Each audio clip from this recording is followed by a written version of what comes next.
с орган и ще свършиш казическата морга. Няма как да се справя. Знаеш, че с пениса ще те задава. Не съм по правилата, знаеш, ще се успокоя. Знаеш, че ти влизам в гърба с кръга, с коляно, от късно до рано. Времето ти на часовника е спряно. Напред, ти не си поет, по-добре бяги настрани, защото си презент от Фейсбука. Подувам твоята чука, бяги настрани, защото рапът ти е скука. Като риба штука, аз ще съм рибара, на бите съм царя, викай ми господаря. Ще ти вкарам няколко бара на бара, жена ти седи и ме бара. Хомоформа, даже без униформа. По-добре си ходи, плана за твоята смърт не взародиш. Те първа има да се ражда, това ми досажда и стила си едвам го надгражда. Вау!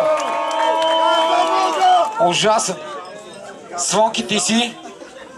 Знаеш ли как се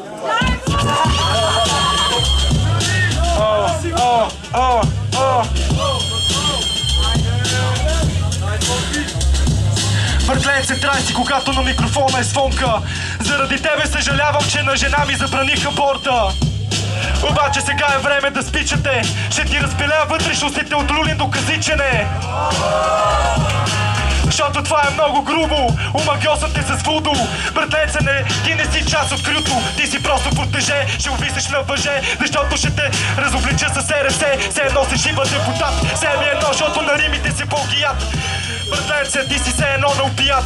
И си предрусал с къби. Ще те бия както бих рап версията на Лути. А тук става дума за бойко. След този път, братленце, ще ме виждаш двойно. Успокой си, говню, защото още не си мина годините. Братленце, какво да може да говорим за римите?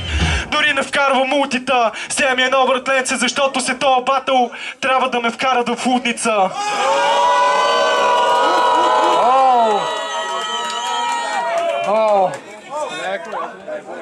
Кана!